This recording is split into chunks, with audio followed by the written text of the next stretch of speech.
दोस्तों, अगर आप फोटोशॉप इस्तेमाल करते हैं तो आज का वीडियो मिस मत करना। एडोबी ने फोटोशॉप 2026 में ऐसे फीचर्स जोड़ दिए हैं जो पहले थर्ड पार्टी प्लगइन्स होते थे, लेकिन अब वो सीधे फोटोशॉप के अंदर ही मिल रहे हैं। हेयर सिलेक्शन या फिर कॉम्प्लेक्स बैकग्राउंड रिमूव करना वो अभी पहले से कई ज्यादा एक्यूरेट। ब्लर फोटो को एआई से एचडी बनाना, बिना फेस खराब किए ऑब्जेक्ट्स को रिमूव करना और एक क्लिक में सब्जेक्ट को किसी भी बैकग्राउंड से नेचुरली ब्लेंड करना, ये सारे फीचर्स अभी फोटोशॉप में आ गए हैं। आज मैं फोटोशॉप 2026 के ऐसे आपको 5 बेस्ट फीचर्स दिखाऊंगा और इनमें से एक फीचर ऐसा है जिसे देखने के बाद शायद आपका पूरा एडिटिंग वर्कफ्लो ही बदल जाएगा। तो चलिए बिना टाइम वेस्ट किए शुरू करते हैं। तो दोस्तों, अभी हम आ गए हैं फोटोशॉप में और ये कौन सा फोटोशॉप है इसका मैं अपडेट आपको दिखाता हूँ। तो हेल्प में जाएंगे अबाउट फोटोशॉप और ये वर्जन है 27.8 रिलीज। तो ये रेगुलर फोटोशॉप है और इसी में सबसे पहले हम बात करते हैं सेलेक्ट सब्जेक्ट की। अभी ये जो टूल है थोड़ा सा पहले से ज्यादा थोड़ा सा टाइम लेता है, लेकिन इसका जो रिजल्ट आपको मिलेगा ना वो कमाल का है। जैसे कि अभी समझो यहाँ पे मैंने एक इमेज ओपन की है, इसमें साइकिल के जो पहिए है। अगर मुझे इसका है ना बैकग्राउंड पूरी तरह से रिमूव करने, तो पुराने फोटोशॉप में क्या होगा कि बैकग्राउंड तो रिमूव हो जाएगा, लेकिन ये साइकिल के जो पहिए इसके बीच का जो हिस्सा है वो वैसे ही रह जाएगा। लेकिन ये जो लेटेस्ट फोटोशॉप है अभी जो अपडेट हो गया है, थोड़ा सा टाइम लेगा, लेकिन आपको जो बहुत से बारीक जो डिटेल है जैसे कि बालों की डिटेल वो भी एकदम सही से यहाँ पे कट आउट करके आपको देगा। तो इसका जो एक एल्गोरिदम है, अब एक एक पिक्सल समझकर बहुत ही बढ़िया यहाँ पर आपको कटआउट मिल जाएगा। यहाँ पे आपको क्या करना है, जैसे मैं यहाँ पे लेयर पैनल पे आता हूँ और यहाँ से इसको चाहिए तो आप इसका लॉक हटा दो या फिर रहने दो, कोई प्रॉब्लम नहीं। और यहाँ पे आप देख सकते हैं यहाँ पे सिलेक्ट सब्जेक्ट और रिमूव बैकग्राउंड है, ठीक है। जैसे मैं यहाँ पे रिमूव बैकग्राउंड कर देता हूँ, आप देख सकते हैं ये पूरा बैकग्राउंड, साथ ही साथ ये जो साइकिल के जो पहिए थे उसके बीच का जो हिस्सा है वो भी यहाँ पे हट गया है। फिर उसके बाद आप इसके नीचे कोई भी आप बैकग्राउंड यहाँ पे डाल सकते हैं। फॉर एग्जाम्पल यहाँ पे मैं कोई भी एक सॉलिड कलर डाल देता हूँ, ठीक है। आप देख सकते हैं यहाँ पे कोई भी सॉलिड कलर आप यहाँ पे डाल दो, बहुत ही बढ़िया यहाँ पे ये काम हो गया है। अगर यही काम आप पुराने फोटोशॉप में करने जाएंगे तो आपको जो रिजल्ट है वो बहुत ही खराब आएगा, लेकिन ये काफी अभी अपडेट हो गया है। तो अभी हम बात करते हैं उस फीचर की जिसका हम सभी को इंतजार था, लो रेजोल्यूशन इमेजेस को अपस्केल करना। तो इसके लिए यहाँ पे मैंने एक इमेज ओपन की है, आप चाहिए तो इसका रिजोल्यूशन यहाँ पे नीचे देख सकते हैं, ये 1024 पिक्सल की इमेज है। और मैं इसका इमेज साइज आपको चेक करके दिखाता हूँ। 1024 बाई ये 600 पिक्सल की ये इमेज है, ठीक है। अभी हमें इसको क्या है अपस्केल करना है, तो इसके लिए फोटोशॉप में काफी अच्छा यहाँ पे एक ऑप्शन आ गया है। आपको इमेज पे जाना है और यहाँ पे जनरेटिव अपस्केल पे क्लिक कर देना है। पे मॉडल है, मॉडल में आप देख सकते हैं कि फायरफ्लाई अपस्केलर, टॉपस, गीगापिक्सल और ब्लूम। तो फायरफ्लाई जो एडोबी का है उसमें मुझे खास अच्छा इफेक्ट नहीं मिला, लेकिन आप देख सकते हैं कि जो थर्ड पार्टी मॉडल है टॉपस, गीगापिक्सल, इसका सपोर्ट आ गया है। और हम जो एडवांस पोर्ट्रेट एनहेंसमेंट करते हैं तो उसमें फेशियल ज्योमेट्री को बचाए रखना बहुत जरूरी होता है। तो इस टूल से आप किसी भी छोटी फोटो को 4x तक बड़ा कर सकते हैं। जैसे मैं इसको क्लिक करता हूँ, आप देख सकते हैं इसका स्केल है ये 2x और 4x है, तो आप 4x तक इसको बड़ा कर सकते हैं। और यहाँ पे चेहरे की डिटेल्स को रिकवर करने के लिए आपको यहाँ पे फेस रिकवरी का ऑप्शन को आपको ऑन कर देना है। तो ये काफी अच्छे से फेस की डिटेल है वो काफी अच्छे से यहाँ पे रिकवर हो जाते हैं। बस आपको एक बात का ध्यान रखना है, कभी भी स्किन बहुत ज्यादा यहाँ पे अगर स्मूथ होती है तो आपको वहाँ पे कैमरा रॉ का फिल्टर ऑन करके थोड़ा सा आपको टेक्सचर क्वालिटी बढ़ानी है, स्किन का जो टेक्सचर है वो थोड़ा सा रियलिस्टिक लुक दे सके, ठीक है। यहाँ पे मैं अपस्केल करता हूँ और आप देख सकते हैं यहाँ पे ये अपस्केलिंग चालू हो गया टॉपस गीगापिक्सल, और इसका डायमेंशन भी आप देख सकते हैं, ठीक है। अभी इमेज तो हमारी काफी बड़ी हो गई है, मैं आपको इमेज साइज दिखाता हूँ, कंट्रोल अल्ट आई, और आप देख सकते हैं ये काफी बड़ी इमेज हो गई है। 2700 पिक्सल बाय 4000 पिक्सल की इमेज बन के आ गई है। इमेज को मैं थोड़ा जूम करके आपको दिखाता हूँ, ये हमारी बिफोर इमेज थी और ये हमारी आफ्टर इमेज, ठीक है। तो अगर आपको ऐसा लग रहा है कि ये थोड़ा सा स्मूथ हो गई है तो इसमें हम क्या करेंगे, इसको कंट्रोल अल्ट शिफ्ट ई मतलब एक स्टैंड विजिबल लेयर बनाएंगे। चाहिए तो इसको हम कन्वर्ट टू स्मार्ट ऑब्जेक्ट करेंगे। यहाँ पे फिल्टर में जाएंगे, कैमरा फिल्टर, कैमरा फिल्टर में इस इमेज को थोड़ा सा मैं जूम कर लेता हूँ। आपको सिंपली यहाँ पे टेक्सचर को हल्का सा बढ़ा देना है, थोड़ा सा क्लियरिटी, हल्का सा ग्रीन भी बढ़ाएंगे और थोड़ा नीचे आके यहाँ पे आपको शार्पनेस का एक ऑप्शन मिलेगा, शार्पनिंग, इसको हम ऑन करेंगे। हल्का सा यहाँ पे शार्पनिंग को बढ़ाएंगे, मास्किंग को ऑन करेंगे, अल्ट बटन दबाते हुए इस स्लाइडर को हम एडजस्ट करेंगे और जिस जगह पे हमें शार्पनिंग चाहिए वहाँ पे हम छोड़ देंगे। और यहाँ से शार्पनिंग को बढ़ा देंगे। ठीक है, अभी काफी अच्छे से ये इमेज यहाँ पर दिख रही है।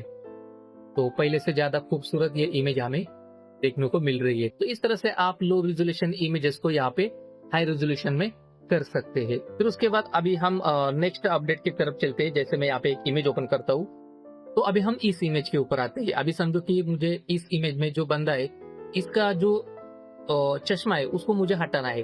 तो पहले हम क्या करते थे कि एआई से इस तरह से सिलेक्शन करते थे, लेकिन वहां पे क्या होता था कि एआई क्या करता था, पूरा जो चेहरे का स्ट्रक्चर बदल देता था। लेकिन अभी लेटेस्ट फोटोशॉप में गूगल नैनो बनाना का मॉडल ऐड हो गया है और उसमें भी आप लेटेस्ट मॉडल यूज कर सकते हैं। आपको क्या करना है, सिंपली इस तरह से मैं यहाँ पे सिलेक्शन कर लेता हूँ। ठीक है, इस तरह से मैंने ऊपर से यहाँ पे सिलेक्शन कर लिया और यहाँ पे जनरेटिव फील्ड में आपको यहाँ पे लिख देना है रिमूव ग्लासेस। और यहाँ पे आपको मॉडल सिलेक्ट करना है पार्टनर मॉडल में जेमिनी नैनो बनाना 2 और यहाँ से जनरेट करेंगे।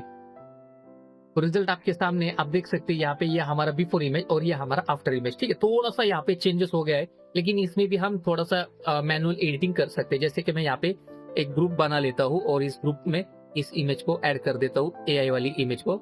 और यहाँ पर मैं इसका ओपेसिटी एडजस्ट कर लेता हूँ कुछ इस तरह से। अभी ये ओपेसिटी मैंने कम कर दिया मैं यहाँ पे।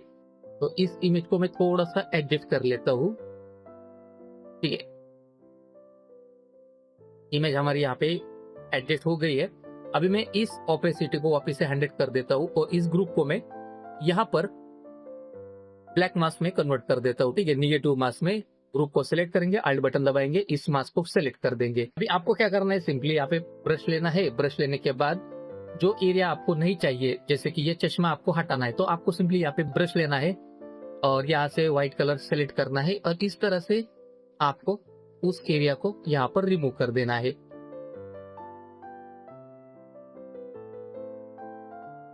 तो देख सकते हैं दोस्तों, ये हमारा ओरिजिनल इमेज और ये हमारा आफ्टर वाला इमेज। ठीक है, इस तरह से आप एआई मॉडल का यूज कर सकते हैं। तो दोस्तों अभी हम चलते हैं इस इमेज के ऊपर। और जो लोग फोटो मैनिपुलेशन करते हैं तो उनके लिए ये भी काफी अच्छा टूल यहाँ पे साबित होने वाला है। जैसे कि आप देख सकते हैं कि पीछे का जो बैकग्राउंड है, उसका जो टोन है, उसका जो टेम्परेचर है वो काफी अलग है।